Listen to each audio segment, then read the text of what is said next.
Hello, welcome back to my channel, Theater from My View. I am Amanda Washington, and today I am coming at you with our Did You Know series. It's our first series of the year. I haven't seen you all in about a month, and I am so excited to get into it. And if you don't know what the Did You Know series is, then check out the video I posted on Instagram. My IG is TheatreFromMyView.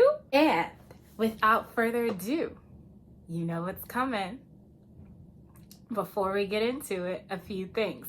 1, I post a new video every Friday at noon. So 2, don't forget to like and subscribe to this channel, because 3, next Friday's coming quick, fast, and boom, in a hurry, and you don't want to miss it. All right, are you ready? Let's get into it. It's been like a month.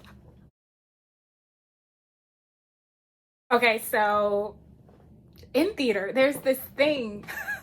There's this saying, right before you go on stage, you say to your fellow actor, break a leg, or there's no or.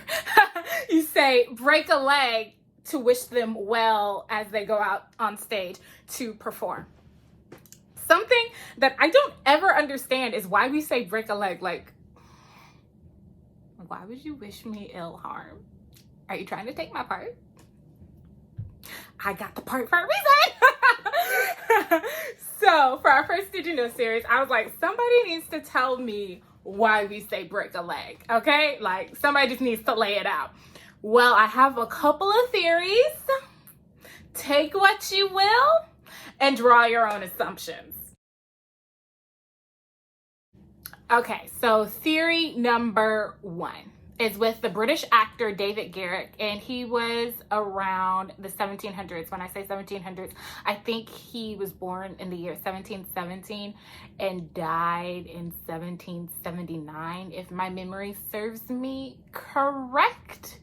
And supposedly he was on stage and he was so entranced in his performance, like fully into character. You know how we've talked about being fully into character and not knowing your lines? Well, he knew his lines. He was fully in character, knew his lines, was connecting with his scene partners, and supposedly he had a fracture and didn't realize it till the end of the performance, after the adrenaline, I guess, from being on stage had calmed him down or went from his body. That is one theory. Yeah, I get that. You hear about athletes and how they're so in the moment, or that they don't realize that they've injured themselves until they've calmed down after they shot their shot or swung the bat. I don't know why I'm making athlete remarks. I'm not an athlete. I'm a theater person for sure. But I know we've heard about not realizing something's wrong. It's like the fight or flight instinct until later, after that adrenaline has left our system. So, okay, I think I can see that theory. John Wilkes Booth, yes, the person who assassinated Abraham Lincoln, once he had assassinated Abraham Lincoln, he jumped to the stage and broke his leg. But how that equated to good luck, I don't know, because it didn't turn out so well for John Wilkes Booth. But who am I to say? Maybe some people thought he was doing great. I don't know. But that's one theory that was linked to break a leg. Another theory that I heard is that when an actor was so entranced with their performance, that the Groundlings, because this theory comes from Shakespearean times, so the Groundlings, the people who stood during the performance closest to the stage, when the actor was so entranced and so beguiling, I think is the correct word to use, in their performance, the audience members would drop their jaw open and drool would start to come onto the stage, and then obviously make the stage slippery, and then an actor could possibly slip and they broke their leg. But they broke their leg because it was so good, because people were drawing like, oh, this is amazing. That is the theory that I have heard.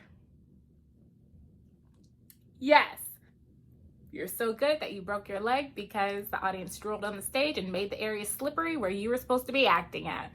That is it. That is the theory. Whether I believe that one, okay, out of all of them that I've heard, I think I think the David Garrick one is first. This one is second. The John Wilkes Booth theory, not really a fan of it.